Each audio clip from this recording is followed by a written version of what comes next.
Quero então convidar vocês a abrir a palavra do Senhor em Josué, capítulo 3, versículo 5. Amém? Todos acharam? Josué 3, 5. Assim diz a palavra de Deus: Disse Josué também ao povo: santificai-vos, porque amanhã fará o Senhor maravilhas no meio de vós. Feche teus olhos assim. Deus amado e Deus bendito, nós te louvamos, te bendizemos e reconhecemos que a tua palavra não volta vazia, sem cumprir com o propósito que lhe apraz. Querido Espírito Santo de Deus, tu que convence o homem do pecado, da justiça e do juízo, fala conosco nesta noite. Te pedimos, Senhor amado, que o homem desapareça, que o Senhor cresça, que o Senhor seja glorificado nesta noite, que o Senhor possa falar com clareza, objetividade e liberdade. É o que nós te pedimos e desde já agradecemos em nome de Jesus. Amém e amém. Pode sentar, queridos. Louvado seja o nome do Senhor. Sabe, queridos, que nós um dia estávamos perdidos. Um dia nós éramos escravos da bebida, cigarro, drogas, prostituição, furto, roubo, mentira, inveja, ira e pontinhos, ou seja, nós éramos escravos de muitas coisas. Eu vou falar um pouquinho de mim, porque eu era escravo de uma ideia de suicídio, quando era mais novo, lá pelos 14, 15 anos, volta e meia vinha essa ideia, a depressão, eu não sabia o que era, mas era uma tristeza muito profunda, e eu pensava em me matar. Achava que a morte seria a melhor escape. Então todos nós temos uma história, e todos nós, um dia, nós nos sentíamos perdidos, que nem uma barata tonta, sem saber para onde ir, sem saber o que fazer, e precisávamos de um Salvador, precisávamos de um libertador. E graças a Deus que um dia nós conhecemos a Jesus. E quando nós conhecemos a Jesus, a nossa vida começou a fazer sentido. Nós começamos a ver que muitas das coisas que eu pensava estava errado, e que o Senhor foi me dirigindo, o Senhor foi me conduzindo. Mas nós passamos por momentos difíceis, que também nós consideramos o deserto, porque quando o povo de Israel saiu da escravidão de 430 anos do Egito, ele não saiu direto para Canaã, para conquistar a vitória, conquistar os seus sonhos. Ele teve que passar pelo deserto. E nós já falamos que deserto é um lugar de provação, deserto é um lugar onde Deus prova o nosso coração, para ver o que está dentro do nosso coração, se nós vamos confiar, se nós vamos acreditar em Deus ou não. Então deserto é um mal necessário. Deserto é um lugar de crescimento, deserto é um lugar onde nós ouvimos a voz de Deus, porque Deus tira de nós toda e qualquer distração. Pastor, o deserto pode ser um hospital, ou seja, eu ficar de cama, de luto, eu ficar enfermo, pode ser. Deserto é qualquer coisa que faz com que nós saiamos daquela rotina, faz com que nós saiamos do piloto automático e nós começamos a repensar na vida e nas coisas que estamos vivendo. Então o deserto é um lugar e é um mal necessário. O deserto para o povo de Israel foi o lugar onde mais eles tiveram milagres, porque Deus atuou e agiu com poder nesse lugar. Mas o deserto não é para nós vivermos a vida no deserto. O deserto é apenas uma passagem, o deserto é apenas um momento, um tempo que nós precisamos passar. Mas Deus, Ele quer que nós venhamos a conquistar Canaã. Canaã simboliza um lugar de vitória. Canaã simboliza um lugar de delícia. Canaã simboliza um lugar de bênção. E bênção no hebraico é barak. Ou seja, Deus nos libera para prosperar. Deus nos libera para crescer. João 10,10 diz, a segunda parte: eu vim para que tenham vida e a tenham em abundância. Ou seja, o Senhor Jesus quer que nós sejamos felizes. O Senhor Jesus quer que tirar de nosso coração, do nosso rosto, toda a tristeza. Mas pastor, eu tenho momentos de dor, eu tenho momentos de sofrimento, eu tenho momentos de perda. Isso faz parte do treinamento chamado vida. Enquanto nós estivermos aqui, nós vamos ser traídos, nós vamos ser abandonados, vai ter situações complicadas e complexas, mas tudo isso tem um propósito. Nada é de graça. Então, quando nós passamos por esses momentos, nós ficamos vacinados, temos experiência, aprendemos muitas lições, e mais, aprendemos mais as lições nas derrotas, no luto e na dor, do que na vitória. Então, esses momentos de dor, de desespero, de abandono, é um momento importante, aonde nós, quando crescemos, amadurecemos, conseguimos extrair princípios e valores que vão nos tornar mais fortes, experientes, maduros.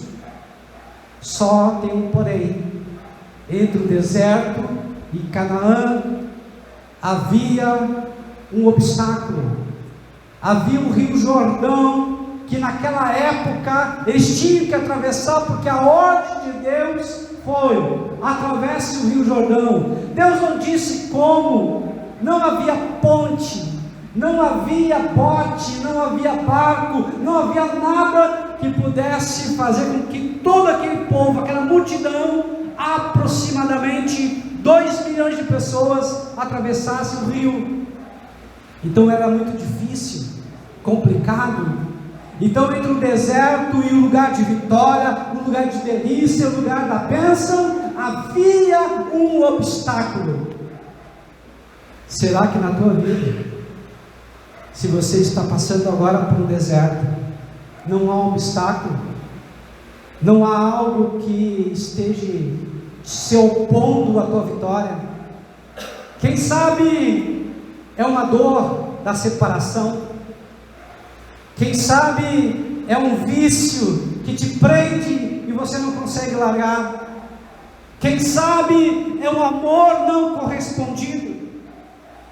Quem sabe é um problema de emprego ou de finanças? Eu não sei, mas sempre em nossas vidas nós vamos ter momentos decisivos, momentos que nós temos que tomar atitudes, momentos de decisões, e que vai ter obstáculo, e aos nossos olhos esse obstáculo talvez seja intransponível. Nós olhamos para a situação e não achamos solução, olhamos para as pessoas e elas não podem nos ajudar.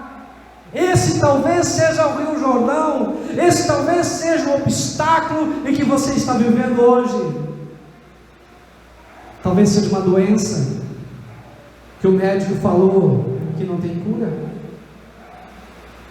Mas eu aprendi uma coisa, que o ponto final do médico, o ponto final de um homem, Deus transforma em uma vírgula, porque Deus sempre tem a última palavra. A última palavra não é do homem, a última palavra é de Deus.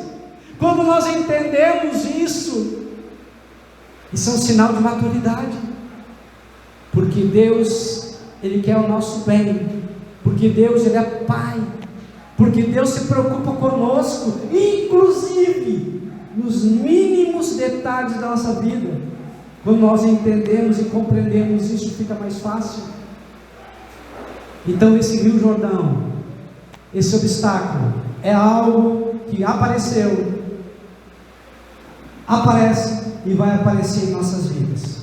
A grande questão não é se aparecer, a grande questão é quando aparecer, qual vai ser o meu comportamento, qual vai ser a minha atitude. Eu vou sentar, vou chorar, ou eu vou me levantar e vou agir? Deus deu uma visão, Deus deu uma direção, e para isso eles deveriam sair da inércia, deveriam parar e ficar sentados, se levantar e marchar. E algo interessante que Deus falou, que era para os levitas, os sacerdotes, irem à frente. O povo, mais ou menos a uns 900 metros atrás, e Deus faria um milagre, Deus faria maravilhas, Deus faria sinais em relação a esse povo. E eu vou ler novamente para você compreender essa palavra. Aqui diz: disse Josué também ao povo: santificai-vos, porque amanhã fará o Senhor maravilhas no meio de vós. Sabe o que eu aprendo, queridos? Deus está sempre nos testando, provando a nossa fé. Ele nos dá uma direção. Ele não precisa dizer exatamente todos os passos que eu devo fazer, mas o primeiro passo eu tenho que obedecer. O primeiro passo foi se mover, o primeiro passo foi andar. Sabe o que eu aprendo? Deus, Ele não gosta de pessoa desanimada. Deus quer ver nós em movimento. Deus quer ver um sorriso nos lábios. Deus quer que nós, o seu povo, sejamos pessoas de movimento, de ação, de fazer as coisas acontecer. Interessante, e aqui vocês vão ver que posterior, quando os levitas que estavam com a arca de Deus, que representa, que simboliza a presença de Deus, pisaram na água, a água, ela fez um muro, a água se separou, e eles passaram a pé seco no rio. Interessante. Pastor, o que isso significa para mim e para você? Muito simples. Deus, Ele vai provar a tua fé. Deus não vai te livrar do problema, Deus vai livrar você no problema. Deus não te livra da cova, Deus te livra na cova. Ou seja, Deus, Ele vai ver até onde você vai obedecer a Ele, até onde você crê, acredita realmente que Ele é poderoso. Uma outra coisa interessante aqui, que eu posso aprender e posso compartilhar com vocês, que o milagre, ele foi produzido pela obediência à palavra de Deus. Ou seja, quando nós realmente cremos na palavra de Deus, quando nós acreditamos que o Senhor falou, e se Ele falou, está falado, eu tenho que considerar isso como uma realidade inquestionável. Eu não posso duvidar. Deus falou, está falado, vai acontecer, o milagre vai ser produzido. Então, quando eu creio em Deus, o que nós chamamos de fé, Hebreus 11:1 diz: a certeza das coisas que não se veem, a firme convicção dos fatos que se esperam. No mundo aí fora se diz uma visão positiva de futuro. Ou seja, não existe, mas na minha mente já é uma realidade. Não existe, mas eu já me apossei daquela bênção, eu já me apossei da vitória. E essas pessoas que têm essa visão positiva de futuro, que nós chamamos de fé, biblicamente, elas se movem, elas são alegres, elas deixam o desânimo de lado, elas se levantam, elas vão para frente, elas não ficam murmurando, não ficam lamentando, pelo contrário, elas estão cheias de poder de Deus. É isso que faz a diferença em nossas vidas. Nós vemos dois povos, dois tipos de pessoas passando pelo deserto. Primeiro, foi a maioria, um povo rebelde, um povo que desobedecia a Deus, um povo que estava sempre se lamentando, sempre se queixando, um povo sempre julgando, criticando, um povo que não cria e tinha que ver para crer. Qual foi o destino desse povo? Morreram no deserto. Mas dentre essa geração dos mais velhos, dois, Josué e Caleb, eles criam na palavra de Deus. Dois dessa geração, eles eram pessoas cheias de fé. O que aconteceu? Eles cruzaram o Rio Jordão, eles conquistaram Canaã. Pastor, o que o senhor está querendo dizer? Você decide que tipo de pessoa você vai ser.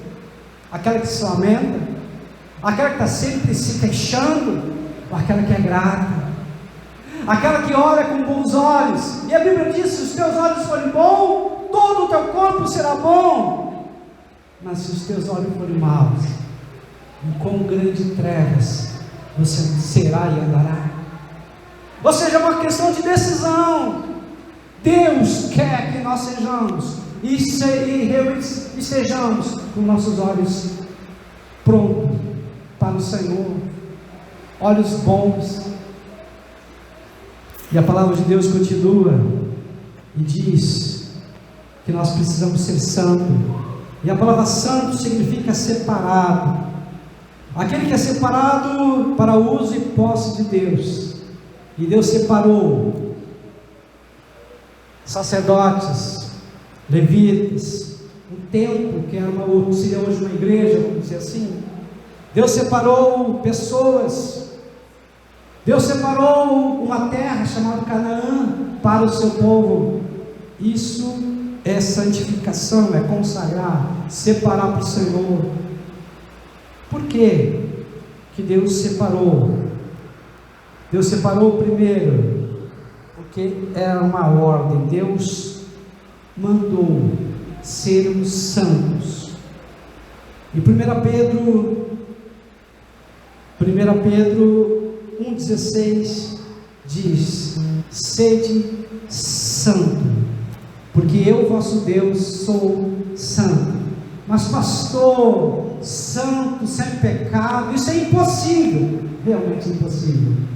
Nós temos uma tendência natural a errar, a pecar, a desobedecer. Há uma tendência pecaminosa dentro de nós a fazer o que está errado, a fazer aquilo que nos agrada. Mas essa palavra santo também significa sermos maduros.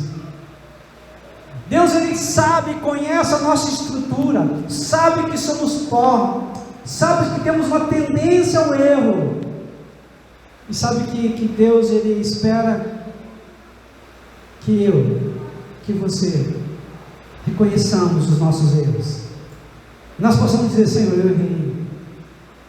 Senhor, eu não queria ter mentido, mas eu menti. Senhor, agora eu vou ter que me envergonhar, porque eu vou falar para a pessoa: eu menti para você, me perdoa, me desculpa. Ou seja, Deus, Ele espera que nós possamos realmente assumirmos os nossos erros. Isso é ser um homem, isso é ser uma mulher de verdade. Quando assumimos nossas fraquezas, nossas debilidades, reconhecemos que temos limitações, Deus, Ele acha bonito quando nós assumimos que somos pecadores lutando contra o pecado. Agora Deus se aborrece e vê pessoas com máscaras de santidade, que fingem ser santos, e se aborrece os outros, quanto mais a Deus. Então, quando nós errarmos, nós temos que nos humilhar e dizer: Senhor, eu errei, me perdoa. Senhor, eu não queria ter feito aquilo, mas eu fiz, me perdoa. Reconhecer o erro é meio caminho andado. Pedir perdão, você faz a ponte para se aproximar de Deus. É isso que faz um cristão verdadeiro. É humilde e reconhece os seus erros. Por que Deus quer que nós sejamos santos? Porque é uma condição para sermos chamados irmãos de Jesus. Em Hebreus 2:11 fala que o Senhor Jesus é nosso irmão mais velho. Você já parou para pensar que privilégio é esse? Primeiro, um Deus que é o Deus Todo-Poderoso, Criador dos céus e da terra, Ele quer nos chamar de filhos, filhinho amado, filhinha amada. E o Deus junto com Ele, que é o Filho Jesus Cristo, nos chama de irmãos. Isso é uma honra. E para isso, para chegarmos mais perto de Deus, nós temos que procurar e buscar sermos santos, separados para Deus. O que mais? E para que mais nós precisamos ser santos?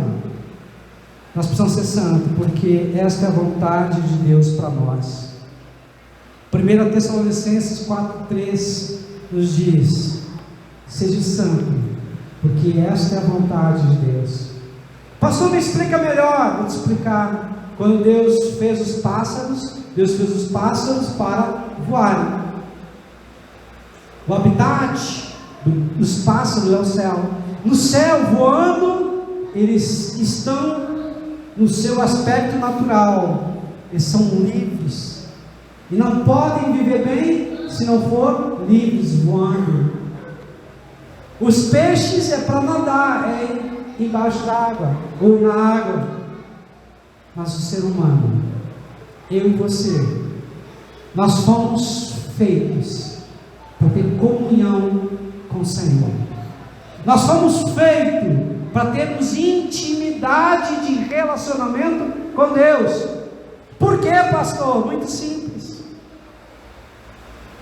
Às vezes nós começamos a dar tiro para todos os lados, para cá, para lá, para colar, e a gente se distrai com tantas coisas e começa a fazer mil e uma coisa. E sabe o que acontece? Há um vazio em nossos corações. Nos sentimos só no meio de uma multidão. Nos sentimos perdidos, nos sentimos que está faltando alguma coisa. O que está faltando na verdade é a presença de Deus. O que está faltando na verdade é a comunhão com o Pai. O que está faltando na verdade é ouvir a voz do Senhor. E aquele gozo, aquela alegria volta de novo em nossos corações. Deus, Ele tem a vontade que nós sejamos santos, porque quanto mais santo, mais próximo e perto de Deus nós podemos ser e estar. Por que Deus quer que nós sejamos santos? Porque esta é a condição para Deus operar milagres. Josué 3,5 diz, que nós já lemos aqui: santificai-vos, porque amanhã fará o Senhor maravilhas no meio de vós. Qual é o milagre que você precisa? Restauração da tua família? Qual é o milagre que você precisa? Talvez você comece a ver que o teu casamento não está bem. Quem sabe é um filho nas drogas. Quem sabe é um problema e você não encontra solução. Deus é a solução, porque Deus, Ele é especialista em milagres. A palavra de Deus diz: operando eu, quem impedirá? Quem poderá intentar contra o braço forte do Senhor? Nada e ninguém pode operar e impedir a ação de Deus. Sabe o que eu aprendi, queridos, ao longo da vida? Quanto mais intimidade eu tenho com Deus, através da leitura da palavra, através da oração, através do jejum, mais eu me aproximo e evito pecar, mais autoridade eu tenho, mais poder na minha vida eu tenho. Mais ação de Deus, abrindo portas tem que abrir, fechando portas tem que fechar. Às vezes, nós queremos milagre em nossas vidas, e se esquecemos de nos santificar, nos separar, porque a santificação atrai o poder e a autoridade de Deus na minha vida, na minha família, nos meus negócios e na igreja. Então, se você quer um milagre, se santifique, busque a presença de Deus e você vai encontrar solução, você vai encontrar respostas. O milagre, ele pode ser produzido através da minha santificação. Por que eu me santifico? Porque a condição para vermos Deus. Hebreus 12:14 diz que sem santificação ninguém verá a Deus. Queridos, isso é sério. Não é porque nós estamos dentro de uma igreja que nós somos salvos. A salvação, ela é pela graça, mediante a fé em Cristo Jesus. A salvação não é por obras para que ninguém se glorie. Mas sem santidade, ninguém verá a Deus. Eu fico pensando, analisando, imagina quanto tempo nós investimos em ler a palavra, meditar na palavra, buscar conhecer o Senhor, e daqui a pouco a gente escorrega, não pede perdão, e aí o que acontece, ou pode acontecer, vamos nos afastando de Deus. A Bíblia diz no Salmo 91, aquele que habita no esconderijo do Altíssimo, a sombra do Onipotente descansará. O que significa? Deus está dizendo que ele é como se fosse uma galinha, com as asas abertas, os seus filhos, os pintinhos, estão debaixo das suas asas, ou seja, debaixo das asas do Senhor, nós temos segurança, nós temos proteção, nós temos provisão. Nenhum bicho, nenhuma ave de rapina ataca um pintinho debaixo das asas da galinha. A palavra de Deus diz que há um livro chamado Livro da Vida. E nesse livro há o nome de todos aqueles que são salvos, todos aqueles que têm aliança com Cristo. A santidade é importante para eu um dia poder me encontrar com o Senhor, para um dia eu estar junto na presença de Deus, para ter a convicção que o meu nome está escrito no livro da vida e que um dia eu verei. Eu tenho uma sede, eu tenho uma fome muito grande de ver a presença de Deus e o rosto de Deus. Eu tenho minha avó que já falecida, minha mãe, tenho muita saudade delas, penso nelas, mas a primeira pessoa que eu quero ver é o meu Senhor Jesus, e abraçá-lo, e beijá-lo, porque a palavra de Deus diz que quando nós estivermos lá, o Senhor vai tirar toda a nossa tristeza, as lágrimas, vai acabar, não vai haver dor, não vai haver tristeza, não vai haver nenhum lamento. Então eu quero estar lá no Senhor, mas para isso eu preciso me santificar, me separar. E por que eu faço isso? É de medo de ir para o inferno? Não é de medo para ir para o inferno. Eu faço isso porque aqui agora no presente eu quero estar mais perto dele. Aqui agora no presente eu quero ouvir a voz dele.